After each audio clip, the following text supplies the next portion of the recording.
Let's talk to Rafe Heydel-Mankoo, historian, broadcaster and senior fellow at the New Culture Forum, because we've got plenty to talk to him about, not least the situation with Diane Abbott, not least the migration situation, because he's come out with some very interesting stats over the course of the last few days. Also, the ridiculous story of a boy who posed as a 17-year-old who was in fact 42, former ISIS fighter, came to this country, had tattoos, had wrinkles, and was clearly a man with a receding hairline. But the Home Office thought he was a 17-year-old and so gave him special child status. Incredible. Rafe, a very good morning to you. Good morning. Always a pleasure, Mike. Nice to talk to you. Let's kick things off with this character, the ex-ISIS fighter, because even as we speak, no matter how many times Rishi Sunak says we're going to stop the boats, even though his last pronouncement on it was that he probably wasn't going to stop the boats, the people continue to come, and even more ridiculously, the Home Office continues to fail the public of this country on a daily basis, and this is a great example of it. Yes, I mean, when I first read the story, I thought, my gosh, I need to know what moisturiser this man is using. Being, 42 years old, posing as a 17-year-old. But then, as you say, turns out he's got a receding hairline, fading tattoos because they're so old, clearly weather-worn. I mean, it's a complete mockery.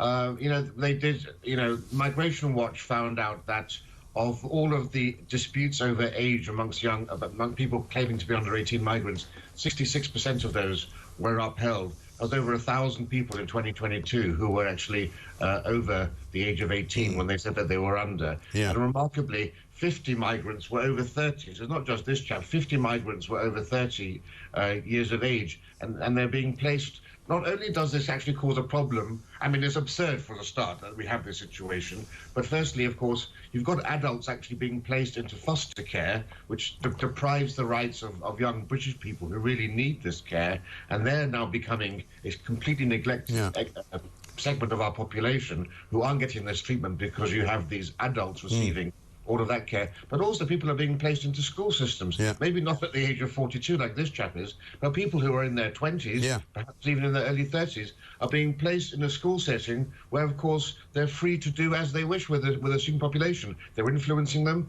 they're getting them into criminal activity on some occasions. We know from previous experiences that they're making sexual advances on underage children as well. I mean, it's an absolute scandal. And when, of course, we had a couple of years ago, quite rightly, a Tory MP said that we should actually have age checks by looking at their dental work, by doing x-rays to look at their teeth. Of course, we had the NGOs, we had the Asylum Aid Charity and others saying, oh, this would be re-traumatizing to these people. Give me a break. Yes. I mean, it really is ludicrous. We've seen plenty of cases, haven't we, of kids who are not kids being placed in schools, but also being placed in foster care. I think I'm right in saying that the guy who ended up coming here from Afghanistan, who had murdered in Europe and who ended up murdering somebody down in Dorset, in Bournemouth, I think it was, or Poole, was he not housed with a family because they believed him to be under the age of 18? Yeah, absolutely. And in fact, when Norway insisted on having a dental examination on all arriving refugee children, they discovered that 9 out of 10 were, in fact, over 18. For some reason, we in this country are just unwilling to take what to most people would seem like a quite logical step. And I hope that one of the amendments that will come into this bill, and it is being pushed by some Tory MPs on the right, is to actually ensure that these age checks do become standard in this country, because it's a mockery. Well, it's not just the age checks, it's the fact that every single person seemingly involved in the process and the processing, as much as it goes on, is almost employed because they take everything at face value. If you come to this country and say, I'm 18, or I'm 28, or I'm 8, it seems as though that's to be believed no matter what. And if you haven't committed, have you committed any crimes? No. That's fine then. Have you got a criminal record? No. Have you been in ISIS? No. Are you in danger of being tortured if you go home? Yes. Oh, well, you better stay here. It's like that nobody's got any kind of critical faculty anymore. Yes, well, I mean, this 42-year-old, weather-beaten, tattooed, was housed for over a week before they did any tests. A week? Why is he there for even 5 minutes? It should be quite clear. On your bike, mate, you're clearly lying.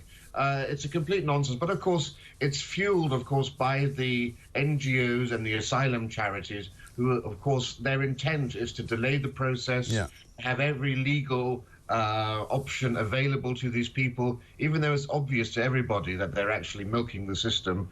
We have to actually find some way to ensure, well, Braverman's trying her best, but she's even being thwarted by her own left wing of the Tory party, who seem to be completely out of touch, not only with their voter base, but with in fact, most of the population. You know, Braverman said that 2 in 1 Britons support this legislation, and with an election looming, you're sort of wondering why these MPs don't realise that they're facing obliteration if they don't pull their socks up. Well, I might be able to help you there, because I've got a story here in front of me which is with some regard to 3 Conservative MPs who have criticised aspects of the government's asylum policy. This was in the Sunday Telegraph yesterday.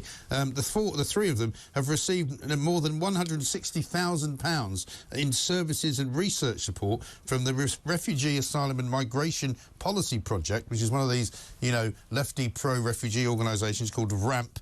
Basically, they paid Caroline Noakes £52,390. David Simmons has received money from them as well, and Simon Fell, all of whom have been against government policy and have supported, basically, the knocking back of the legislation. Well, dare I say, you know, all this does, it reveals once again that a huge number of Tory MPs aren't actually traditional Conservatives. They are they're liberals who join the Tory party because their prime concern is neoliberal free market economics, not doing what Conservatives are supposed to do, and that's to conserve our borders, conserve our culture, conserve our communities, and conserve our way of life. And we saw this, you know, with Liz Truss, of course. Liz Truss, formerly a Lib Dem, became the Tory Prime Minister. And what did she want to do? She wanted to open the borders for immigration to fuel the economy. Completely out of touch. There is a big schism developing, or it's already developed, between the Tory party members of Parliament and between the Tory grassroots, a lot of whom are now small C social conservatives who used to be former Labour voters who believe actually in belonging to communities. And basically, I think if there's not a solution to this at the next general election, the Tory party will be done for. Yeah, I think you're absolutely right. And just to go back to our friend from ISIS who thought that he could convince everyone that he was under 18, he's now in a taxpayer-funded hotel, would you believe, while he awaits an appeal for his deportation to come through. And he now says he needs NHS treatment for depression. Yes, well, of course, you remember full well the story Theresa May highlighted about, was it someone being deprived of their cat? Or having a cat being an essential requirement to sit. That's right. There are so many of these things that are around. This bill that's coming forward, I think, is a very sensible bill. This is all about creating the sense of a hostile environment.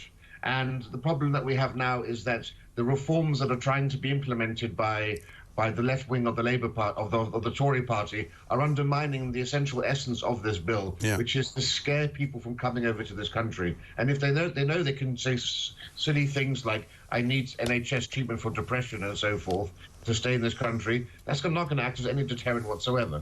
No, it really isn't. I mean, it reminds me of the old joke my father used to tell about the guy who murdered his parents and then asked for leniency on the grounds that he was an orphan when he was before the judge.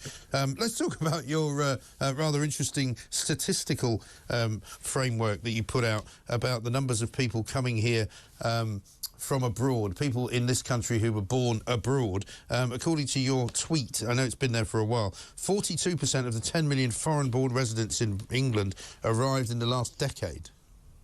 That's right. So this is all the results that we've had from the last census results and so forth, and it's quite unprecedented. You know, yesterday and over the weekend rather, the New Culture Forum, which is the think tank to which I belong, had a big conference in Birmingham dealing with various issues. I gave a speech on this very point of migration. You know, in the last 25 years, since New Labour came to power in 97, 26 years, we've had more immigration to this country in those 26 years than in the last 2,000 years combined. That's an astonishing thing to contemplate. You know, when people say quite rightly that Britain has always been welcoming to overseas immigrants coming in and refugees, which is a good thing to celebrate, people mention the Idi Amin Ugandan refugees who fled here after being expelled from Uganda. And that was a hugely controversial number of people who came in the 70s, if you remember. I do.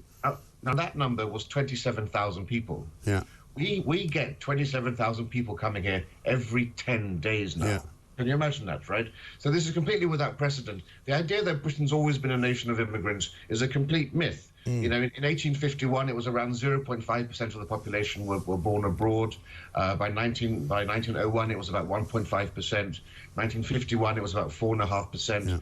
But that shows that it took 100 years to go up by 4%. Then it took 50 years.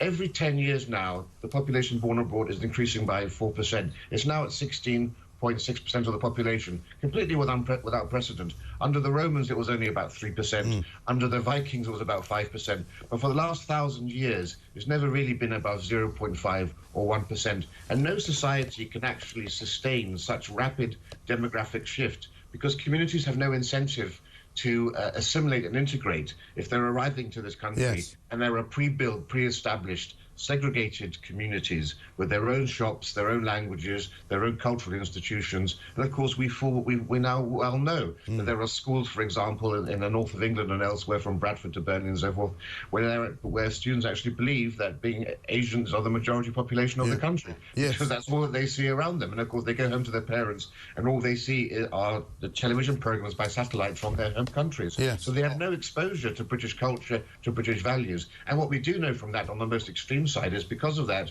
we are having the perpetuation of cultural practices that we would find abhorrent in this country normally, you know, be it female genital mutilation, be it honor killings, be it acid attack rises. You know, there's a big rise, we're often told by the BBC, in misogyny, in homophobia, in anti-Semitism, but no one ever actually wants to ask why that is the case. It's the great elephant in the room.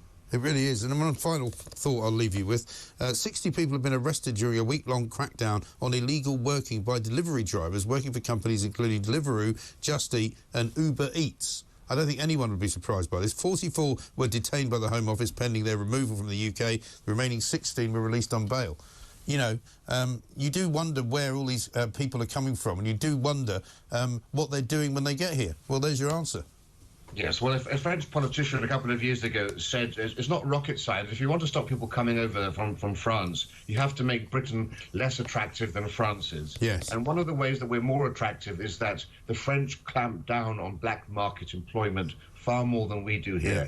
We're far more lenient. And if you want to really stop a huge portion of the immigrants who are coming over here across the channel, you have to actually penalize the employers and penalize the landlords who don't do the necessary background checks. If you're not actually penalizing people who are employing and housing these people, then you're going to have the flow continue unfettered and unchecked. Exactly right. Rafe, good to talk to you. Thanks very much. We've got to run. Rafe Heydel-Mankoo, historian, broadcaster, fascinating guy, senior fellow at the New Culture Forum, of course, as well.